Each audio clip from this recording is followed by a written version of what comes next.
मध्य प्रदेश के शहडोल गांव में मोतीलाल नाम के वैद्य थे जिनसे आसपास के कई गांव के लोग दवाएं लेने और अपना इलाज करवाने आते थे। मतलब वे गांव के बहुत प्रसिद्ध डॉक्टर थे। सभी उन्हें वैद्य जी कहकर पुकारते थे। उनकी इकलौती बेटी थी जो बड़ी ही सुंदर थी। एक प्रकार से वो पूरे गांव की बेटी थी। सभी उसे प्यार से पारो बुलाते थे। उसे बचपन से ही कभी किसी चीज की कमी नहीं हुई थी। बड़े ही नाजों में पली और बड़ी हुई थी पारो। जब उसका विवाह पास के गांव के तिवारी जी मतलब सरपंच के बेटे के साथ हुआ तब पूरे गांव को दावत दी गई थी। सब कुछ बहुत ही बढ़िया हुआ था। लेकिन यह क्या, एक ही माह के बाद वह लड़की अपने पिताजी के पास आकर फूट फूट कर रो रही थी। सिसकियों के कारण वो कुछ बोल ही नहीं पा रही थी। पिताजी के बहुत पूछने पर उसने बहुत देर बाद बोलना शुरू किया और बोला, पिताजी मैं उस घर में फिर कभी नहीं जाऊंगी, मैं आपके पास ही रहूंगी। ऐसा बोलकर वो फिर जोर जोर से रोने लगी। पिताजी समझदार थे। उन्होंने अपनी बेटी के सिर में हाथ फेरते हुए बोले, कोई बात नहीं बेटा, तू आराम कर, हम बाद में बात करेंगे। और बेटी की मां को इशारा करते हुए कहा, इसे कुछ खाने को दो और संभालो। शाम को हालात को समझते हुए पिता ने पूछा, अब बताओ क्या हुआ, क्यों नहीं जाना चाहती हो अपने ससुराल? बेटी ने बताया, पिताजी मेरी वो सास नहीं, दुश्मन है मेरी। सुबह से शाम तक वो केवल मेरे ही पीछे पड़ी रहती है। पूरे गांव में मेरी बदनामी कर रखी है। वो हमेशा मुझे गालियां देती है और कहती है, तुझे यह नहीं आता, तुझे वो नहीं आता, न जाने तेरे माँ बाप ने क्या सिखाया है। वो अनपढ़ बुढ़िया मुझे सिखाना चाहती है। और पिताजी घर के सारे लोग उसका ही कहना मानते हैं। पिताजी मैं साफ कहे देती हूँ, उस घर में या तो वो बुढ़िया रहेगी या मैं। उसके साथ मैं एक पल भी नहीं रहना चाहती। पिताजी गुस्से से बोले, हमने तो तुझे अच्छे संस्कार दिए हैं, वो तुम्हारी माँ के समान है, उनके लिए ऐसे शब्द मत बोलो, कुछ समय दो, सब कुछ ठीक हो जाएगा।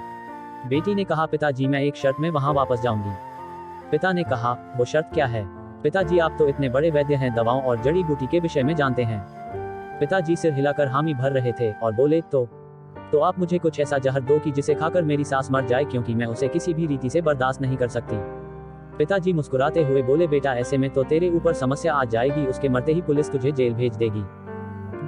बेटी ने भी थोड़ा सोचते हुए बोली, हाँ यह तो मैं सोची ही नहीं। पिताजी ने कहा, ठीक है, मैं तुझे एक ऐसी दवा दूंगा कि उसे रोज एक पुड़िया खाने में मिला कर दे देना। लगभग 2 महीने में कोई भी इसे थोड़ा थोड़ा खाकर मर सकता है। इस पर कोई तुझ पर संदेह भी नहीं करेगा और तेरा काम भी हो जाएगा। बेटी के तो जैसे आंखों में चमक आ गई और कहने लगी, पापा आप कितने अच्छे हो, और मुझे क्या करना होगा? पिताजी ने कहा, और देख किसी को शक संदेह न हो इसलिए तू उनसे लड़ना नहीं, बड़े प्यार से रहना, वो जो भी कहें उसे मान लेना, क्योंकि वो 2 ही महीने की मेहमान होगी। बेटी ने सारी बातें खुशी खुशी मान ली और अपने पिताजी से 2 महीने के हिसाब से 60 धीमे जहर की पुड़िया लेकर अपने ससुराल लौट आई। अब प्लानिक के हिसाब से रोज सासू माँ के खाने में एक पुड़िया मिलाकर देना शुरू की और बड़े प्यार से घर में रहने लगी। अब सासू यदि गाली देती तो भी बहू पर कोई असर नहीं होता, वो बहुत प्यार से जवाब देती। लगातार 1 माह तक बहू के अच्छे व्यवहार के कारण सास का भी मन बदलने लगा। अब वह अपनी बहू को गाली बकना बंद कर दी और उसे बिना बात के चिल्लाना भी कम कर दी। बहू को भी लगने लगा, अब तो कुछ ही दिन की मेहमान है मेरी सासू माँ, इसलिए उसकी और सेवा कर देती हूँ। इसलिए वह रात को सासू के पैर भी दबाने लगी और सिर पर तेल भी मल देती थी। अब तो सासू माँ सारे गांव में कहते नहीं थकती कि बहू हो तो मेरी बहू जैसी, और वह अपनी बहू को अपनी बेटी से भी बढ़कर प्यार करने लगी। उसे घर का सारा अधिकार और जेवर और सब कुछ सौंपने लगी। यह सब देखकर बहू के आंख में आंसू आ गए और वह अपनी सास को अपनी माँ के जैसे प्यार करने लगी। और तभी उसके मन में एक डर समाने लगा और वह उसी दिन अपने गांव मायके आई और अपने पिता से लिपट कर रोने लगी और कहने लगी, पिताजी आप कुछ भी करो लेकिन मेरी माँ को बचा लो। पिताजी ने कहा, माँ को वो तो ठीक है, सो रही है।